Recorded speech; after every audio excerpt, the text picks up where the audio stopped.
राजस्थान के टोंक जिले से कांग्रेस विधायक और पूर्व उप मुख्यमंत्री सचिन पायलट ने अंतः उपचुनाव को लेकर भाजपा सरकार पर बड़ा हमला बोला है।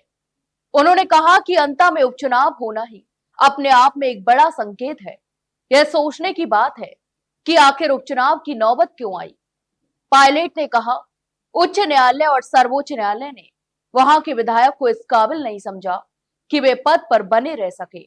उनकी सदस्यता रद्द कर दी गई थी। यही जनता के सामने सबसे बड़ा सबक है। सचिन पायलट ने बुधवार को टोंक दौरे पर थे, जहां उन्होंने सिंथेटिक रनिंग ट्रैक और मल्टीपर्पज इंडोर स्टेडियम का लोकार्पण किया। इस दौरान उन्होंने युवाओं से जुड़ी कई बातों पर चर्चा की और कहा कि प्रदेश में नौजवानों के लिए खेल और स्वास्थ्य का मजबूत तैयार करना उनकी प्राथमिकता रही है। अंतः उपचुनाव को लेकर सचिन पायलट ने कहा, यह चुनाव सिर्फ एक विधानसभा सीट का चुनाव नहीं, बल्कि यह सरकार की नीतियों पर जनता का जनमत संग्रह है। उन्होंने कहा कि जनता कांग्रेस प्रत्याशी को विजय बनाकर सरकार को आईना दिखाने का काम करेगी। इसके अलावा उन्होंने कहा कि कांग्रेस के प्रत्याशी जनता की आवाज बनकर मैदान में उतरे हैं और इस उपचुनाव में जनता का मूड साफ है। लोग विकास और ईमानदारी की राजनीति के साथ। इस कार्यक्रम के दौरान पायलट ने युवाओं में बढ़ती नशे की लत को लेकर गंभीर चिंता भी जताई है और कहा कि यह एक सामाजिक और पारिवारिक समस्या बनती जा रही है।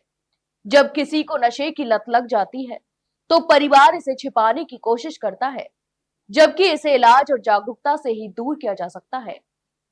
इसके अलावा उन्होंने समाज को इस बुराई से लड़ने के लिए एकजुट होना होगा। पायलट ने कहा कि नशे की समस्या को रोकने के लिए खेलकूद और फिटनेस जैसी सकारात्मक गतिविधियों को बढ़ावा देना जरूरी है। उन्होंने बताया कि सोच के लिए आधुनिक खेल सुविधाएं, इंडोर स्टेडियम और रनिंग ट्रैक तैयार किए गए हैं, ताकि नौजवान अपनी ऊर्जा का सही दिशा में उपयोग कर सके। सचिन पायलट ने इस दौरान राजस्थान की भाजपा सरकार पर भी तीखे प्रहार किए और कहा कि आज प्रदेश के हालात किसी से छिपे नहीं हैं।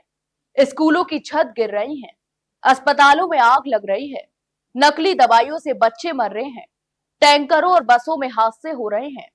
इन घटनाओं ने सरकार की कार्यप्रणाली और आपातकालीन सेवाओं की पोल खोल दी है। उन्होंने कहा कि सरकार सिर्फ घोषणाओं तक सीमित नहीं है, जबकि जमीनी स्तर पर काम ठप पड़ा हुआ है। पायलट ने कहा कि जनता अब जागरूक है और आने वाले उपचुनावों में इसका जवाब जरूर देगी। पायलट ने कहा कि उनका हमेशा प्रयास रहा है कि नौजवानों को अवसर मिले ताकि वे नशे और बेरोजगारी से दूर रहकर देश निर्माण में अपनी भूमिका निभा सकें। उन्होंने कहा कि अगर हमारी आने वाली पीढ़ी नशे में खो जाएगी तो देश और समाज के सामने एक विकट स्थिति पैदा हो जाएगी। टॉप में हुए इस कार्यक्रम में बड़ी संख्या में स्थानीय लोग और युवा मौजूद रहे।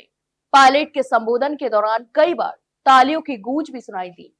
अंत उपचुनाव के लेकर उन्होंने जो तेवर दिखाए हैं, उससे तो साफ नजर आता है कि कांग्रेस इस चुनाव को प्रतिष्ठा का सवाल मानकर मैदान में उतर चुकी है।